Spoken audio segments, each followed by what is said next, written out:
ইসলামী আন্দোলন বাংলাদেশ এবং অন্য সকল সহযোগী সংগঠনের নেতৃবৃন্দের কাছে উদাত্ত আহ্বান জানাই, এনসিপি সহ আমাদের ছাত্র নেতৃবৃন্দ তোমরা যারা আছো, আসো আমরা রাজনীতি নিয়ে পরস্পর অনেক প্রতিযোগিতা করবার সময় পাবো, কিন্তু আমাদের মধ্যে একটা বিষয়ে ঐক্য শিশাগলা প্রাচীরের মতো ঐক্য গড়ে তুলতে হবে, সেটা হলো আগামী বাংলাদেশে ফ্যাসিবাদী আওয়ামী লীগের রাজনীতি পুনর্বাসন করা চলবে না। আমার শহীদ ভাইদের রক্তের দাগ মুছে যাওয়ার আগেই, আমার শহীদের মায়ের চোখের অশ্রু মুছে যাওয়ার আগেই বাংলার মাটিতে যদি কেউ আওয়ামী লীগকে পুনর্বাসন করবার দুঃস্বপ্ন দেখে, তার সঙ্গে আমরা আওয়ামী লীগের মতো একই আচরণ করতে বাধ্য হব। নারী সংস্কার কমিশনের বিতর্কিত রিপোর্টের পিছনে ফেলে রেখে তাদেরকে সেদিকে আপনি ডাইভার্ট করে দিয়ে তলে তলে হিউম্যান করিডোরের নামে যদি আমার বাংলাদেশের স্বাধীনতার ইজারা দিতে চান, বুকের রক্ত দিয়ে আমার মাতৃভূমির প্রতি ইঞ্চি মাটির সার্বভৌমত্ব আমরা রক্ষা করবো ইনশাআল্লাহ। বাংলাদেশের 1 ইঞ্চি মাটিকে যদি বিদেশি কোন শক্তির কাছে লিজ দিতে হয়, বিদেশি কোন শক্তিকে যদি বাংলাদেশের মাটিতে কোন ধরনের সুযোগ দিতে হয়, ওপেন ডিসকাশনের মাধ্যমে সকল রাজনৈতিক দলগুলো এবং দেশের পেশাজীবী সহ দায়িত্বশীল মহলগুলোর সঙ্গে আলোচনা করে তারপরে সিদ্ধান্ত গ্রহণ করতে হবে।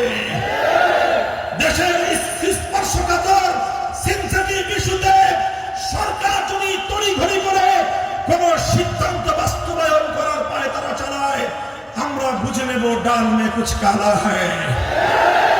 শেখ হাসিনা এবং তার খুনি মন্ত্রী পরিষদ এবং তার প্রশাসনের প্রত্যেকটি খুনিকে ধরে এনে বিচারের কাঠগড়ায় দাঁড় করাতে হবে। এত হত্যাকাণ্ডের রক্তে যাদের হাত রঞ্জিত, সেই খুনি আওয়ামী লীগ সরকার আওয়ামী লীগকে, সেই শেখ হাসিনার দল আওয়ামী লীগকে বাংলার মাটিতে সন্ত্রাসী দল হিসেবে ঘোষণা করতে হবে এবং তাদের বিচার না হওয়া পর্যন্ত, আদালতের মাধ্যমে নিরপেক্ষ বিচার না হওয়া পর্যন্ত সন্ত্রাসী সংগঠন আওয়ামী লীগের সকল কার্যক্রম বন্ধ রাখতে হবে।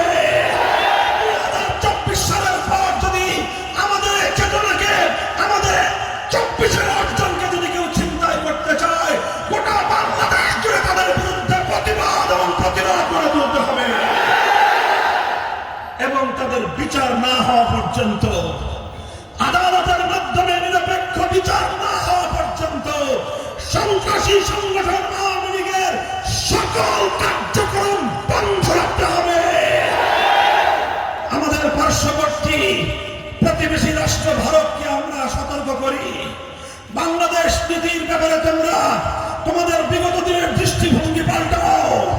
তোমরা আমার দেশের খুনি, আমার বাংলাদেশের কোর্টের পক্ষ থেকে, হাইকোর্টের পক্ষ থেকে জারি করা গ্রেফতারি পরোয়ানা মাথায় নিয়ে বাংলাদেশের হাজার হাজার মায়ের বুক খালি করা খুনি রাক্ষসে হয় না। শেখ হাসিনাকে তোমরা আদর করে পারবা, আর বাংলাদেশের মানুষের সঙ্গে তোমরা বন্ধুত্ব স্থাপন করতে চাইবা, এটা কোনোদিনও হতে পারে না। খুনি শেখ হাসিনাকে বাংলাদেশের বিচার ব্যবস্থার হাতে তুলে দিতে হবে। তোমরা সেই দিনের কথা ভুলে যাও। তোমার চারিপাশে ছোট ছোট রাষ্ট্রগুলো সকলেই তোমার বিরুদ্ধে ক্ষিপ্ত হয়ে আছে। ভারতকে বলবো, তোমরা আর এভাবে হিন্দুত্ববাদে চালিত হয়ে মুসলমানদের সঙ্গে সংঘাতে জড়িয়ে না, ভারত খানখান হয়ে যাবে। তোমরা অযথায় আক্রমণাত্মক ভাবে তোমাদের পার্শ্ববর্তী আরেকটি দেশের মসজিদের উপর হামলা চালিয়েছ। এভাবেই যদি মুসলমানদের পবিত্র সিজদাগাহ, পবিত্র মসজিদকে যদি রক্তে রঞ্জিত করা হয়, আমরা স্পষ্ট ভাষায় হুঁশিয়ারি উচ্চারণ করে বলতে চাই, ভারতের আভ্যন্তরীণ নিরাপত্তা নিশ্চিত থাকবে না।